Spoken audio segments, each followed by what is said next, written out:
So thanks. Um, so speaking of community, I think we all know the secret to the Foo Café more or less not scaling around Malmö. I think there's a clear nucleus of energy that keeps Foo Café going, and I think we all have seen it over the years. So I think Michael, if you don't know the secret, I know. And I want to thank you for all these years and to do all these events. I think this is one of the best things that had happened to the tech scene in Malmö. I mean, everybody talks about Malmö being a hot town and everything, but I think 2048 events happening in 6 years is something that not even like bigger cities can do. So, and it's like mainly because of the determination of one guy here. So, well, I mean, over 6 years, yes, of course. Okay, so enough of that. Michael asked me to talk about how we're building communities or a community at Mapillary. Um, First of all, what is Mapillary? Um, Mapillary is a street level imagery platform where we try to extract map data from ground truth, right now from 2D information. In 2015, we started in 2013, but I was here and actually talked about Mapillary. In 2015, then we had like 39 million photos. The first million took half a year, and around 1 million kilometers mapped. Now, 3 years later, this has like tenfold everything. So we are roughly doubling. Right now, we're roughly doubling every half year in influx of imagery. So there's like 750,000 images coming in every day right now. So how do you do that? I mean, Mapillary is not a super easy contribution platform. You basically take imagery.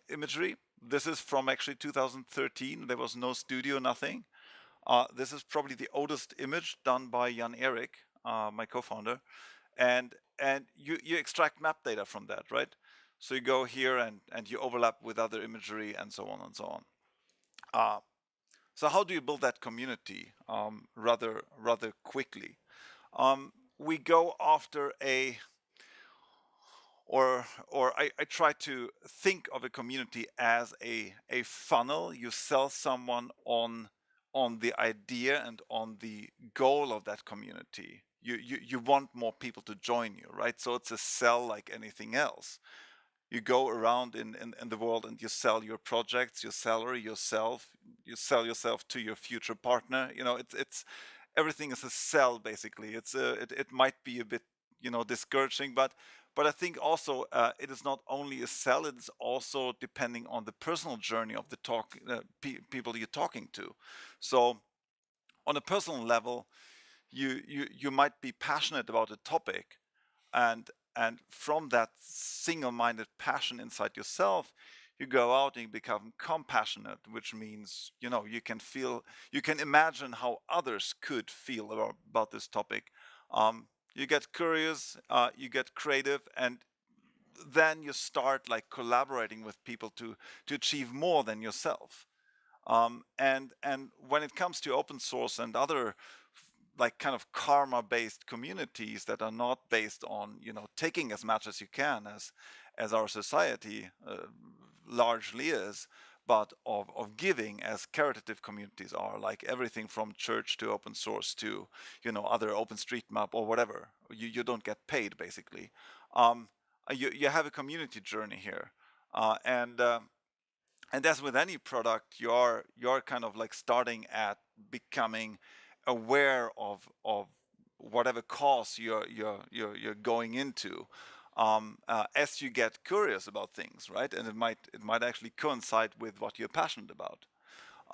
And then at some point you start to imagine, oh, I could actually not just read about it, I could actually follow this topic actively. So this is when you sign up to a community. You join the first forum just passively, just looking around, right?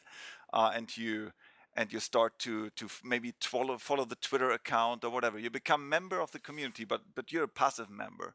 And then the next step in the funnel is the actual start of collaboration. you become a contributor. Contribution meaning the first public announcement that you are not a lurker, but you actually, your first tweet, your first question on a forum, your first anything that can be linked back to you that contributes to the global knowledge of the community, right?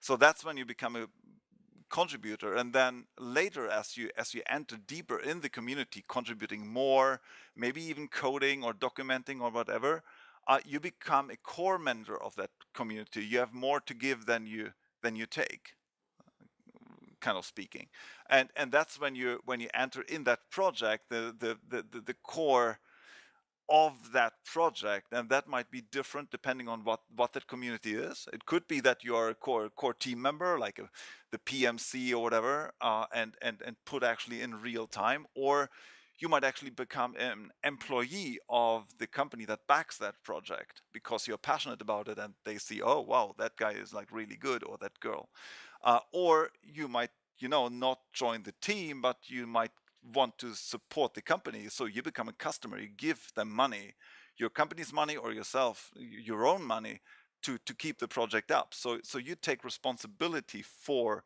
the project. Mind you, what we have seen is that normally in these funnels, you are only going in one direction.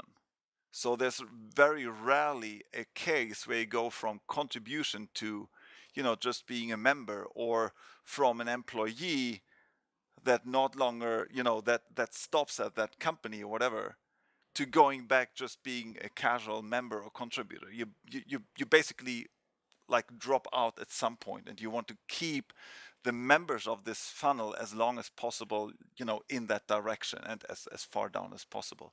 In normal open source projects, this is like the actual contributor member ratio. Just this ratio is normally just 3 to 5%. So 3 to 5% of the members of a community are actually, doing anything. The rest are lurkers. So this is like a quite steep funnel. And what you want to do when you build a community is to, make that funnel both wider, but above all, you want to widen like this thing. So what we try to do is while being totally honest with people, which is the first thing you need to do, sell in your project, and that means not wasting each other's time, right? So there's this classic PR test, the Rhibs test, where you have these 4 things here. You need to be relevant to the one you're talking to. If you're talking to a journalist or whatever, you need to be relevant. You have to make believable that this is going to happen with or without you. This is inevitable. So please join the journey. In contributing communities, you want contributions, so you also have to say that this is, or make believable that this is not going to happen as fast if you don't, join, because this will take way longer time. But you want to get it done, and it will happen eventually. It needs to be believable, that this team, this cause, this whatever this is, this community will make that happen. It's not the other one there. It's like actually this one, right? And it needs to be sufficiently simple for people to grasp and to identify, and even to teach it to others. Oh, you know what? I joined this community here. They do this and this and that. The elevator pitch, right? It's not just, aimlessly hacking around. I don't know what USB driver this will, So and especially in contributing community, you have to have a very, very simple and easy lead to how you can help. I mean, once I have swallowed this, the outcome is contribution, right? You want to move people into that. So you have to like show them, like, here's how you can help, here's how you can contribute. And this is in Mapillary's case, it's not only like take pictures, it's actually a lot of teaching events, and then feedback for the deep learning algorithms. I mean, people invest hours and weeks into classifying street signs in order to teach the algorithms how to be better at stop signs in Malmö, for instance. So the simple idea is normally the vision, right? I come from Eastern Germany, so I believe very much in like big visions, socialism, communism, and so on. They might not work out, but they are something to believe in. So I normally work in projects that have a vision, because I think it's quite boring to work just for money or for a salary or something. And I think many people are idealists. They like a greater purpose in what they're doing, which often is way much more important than the actual salary you're getting. It also gives you a bragging right. It gives you all kinds of like status, right? Um, uh, you need a core team, as I said before. You need to have someone committed, and these are like the first core contributors, the first like Foo Café team that is the kind of nucleus where you can always find something to lean on. It has to be sufficiently short term. This is not just, oh, let's come together and just do this next week. It has to be like a actually journey and a purpose, and oh, if I sign up for this, I will actually be able to like earn my ranks and go up somewhere, and there's actually career waiting for me here. It should of course be fun. I mean, nobody wants to spend his time or their time in just like grinding stuff, right?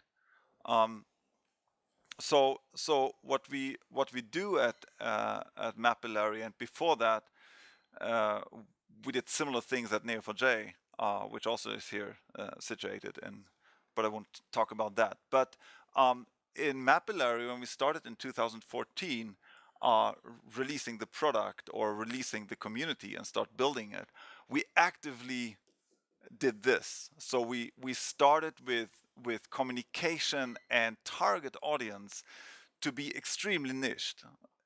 It's like crossing the chasm. So you want to find very fringe, very community, very focused communities. We chose to go to the OpenStreetMap community, not because they were any good for Mapillary per se, but they had a very nerdy, a very overlooked variety of people in it. And so we actually did very non-scalable approaches there. The first week we sat down, we found out, like, I come from Mecklenburg-Vorpommern, so I found the 20 most contributing individuals in OpenStreetMap, and you can find that out by the commits, right? And I wrote messages on the OpenStreetMap like chat to them, everyone like single message. We have this cool thing. Do you want to try it out? And you're a fellow mapper. I come from outside Rostock, so I see you trace it. I love what you do. So this is like totally non-scalable, but it gives you. It had a hit rate of 50%. So of these 20, emails, 10 of them started to at least try out Mapillary. Then of course they gave it up, but we were 4 founders, so we did 80 of these mails, and 40 of these started this, and this gives you the first 40, and of these 40, 2 actually went to the OpenStreetMap channel, like to the radio, German OpenStreetMap radio. So 3 weeks later, we had the first talk about that weird project from Sweden that, oh, nobody knows what they're doing, but, seems kind of cool, and you get the GPS trace it out. Well, that's enough of an overlap to get you there. And this gave us the first 100 contributors that picked this up, right? Also, like, value relationship. I mean, invest totally like limitless amounts of time into your top contributors. So as we approached, a bit more sizable community, we went to like email lists, and when that went on, we started to like a mailing list, a formal forum, and then you start like blogging about things which you can refer to, but it becomes more and more unpersonal but more scalable, right?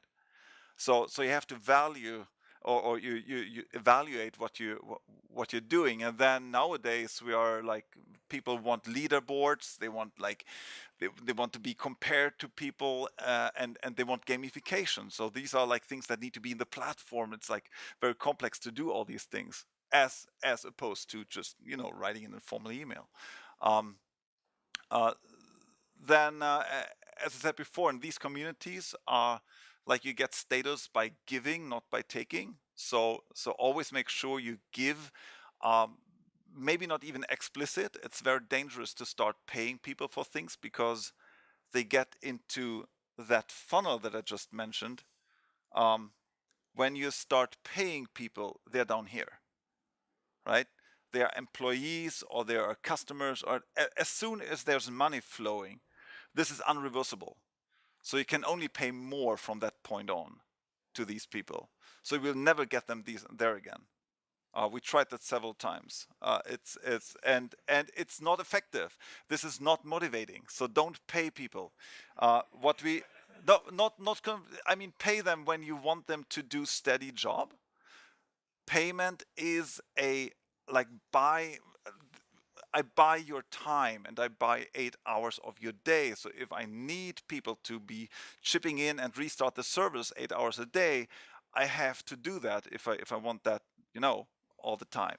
However, if I want people to be, you know, fascinated about your project and they want to contribute 16 hours a day, but I never know when, then we don't pay them, because we give them a leaderboard so they can brag about it, right? And they will put in like millions of images.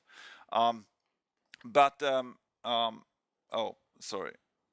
So we were here, right? So we normally don't do that. What we do is to make sure they see that you invest time, because time is a real investment. If someone says in an issue like, "Oh, I just spent 5 hours hunting down your issue while things are not why things are not working," that's appreciated more than money, right? Um, Honest and transparent. Everybody knows no project is perfect, and even if it is for profit, be honest with that. We were in Mapillary. We could have hidden the fact that we are a for-profit organization. However, that tends not to have big legs. We want to build a quite expensive data set, like processing of these images and extracting the map features with deep learning and so on. This does cost thousands of GPU hours. Someone has to pay them. They're not cheap. We're right now racking in like 30 kilowatt of power into the nearest data center here in Västerhamnen. That is not cheap. To train our algorithms, someone has to pay that bill. So it's a bit like GitHub. You can do a lot of good, but you have to be open with, how you distribute the value, and you can make it plausible that you still are giving more than you're taking. Dropbox, same thing. They have quite a good. I think GitHub is the best example. They do a lot of good. We do everything for free for OpenStreetMap, for instance. Like anyone can derive any data for Wikipedia and OpenStreetMap. So if you're open, we're open, and everything is free. If you're not, then you have to contribute to the project, not by time but by money, right? It's not that hard. It's kind of like GPLing things. And also one of the honesty things is we try to treat our community like a first-class customer.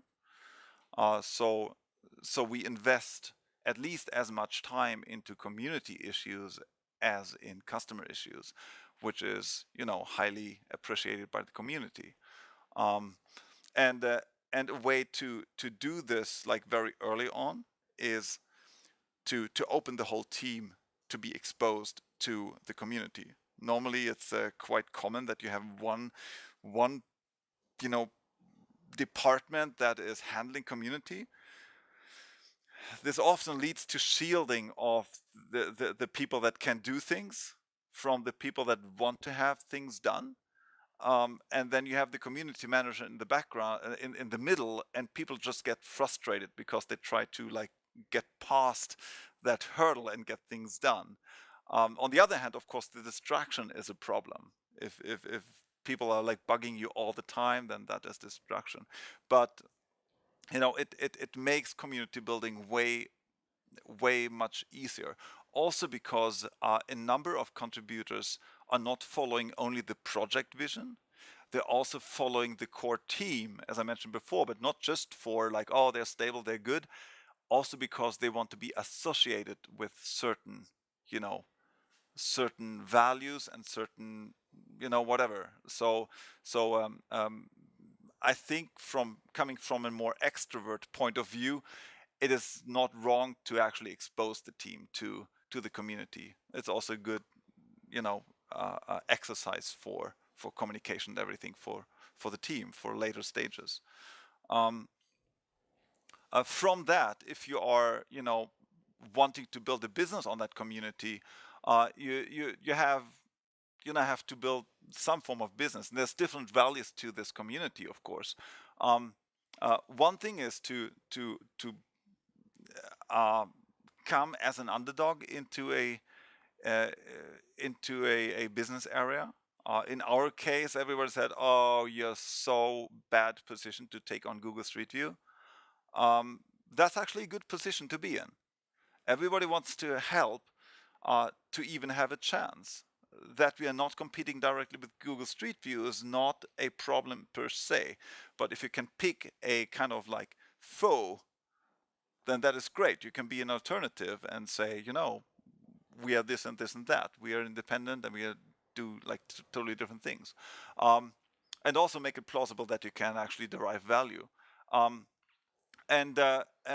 what we do at Mapillary is that we, for instance, if you pay us money for private repositories, like having images and data in your own little repository, we will not charge you if you contribute these imagery into the public Mapillary. It's like YouTube. Like there's no limit to how much stuff you can put in there.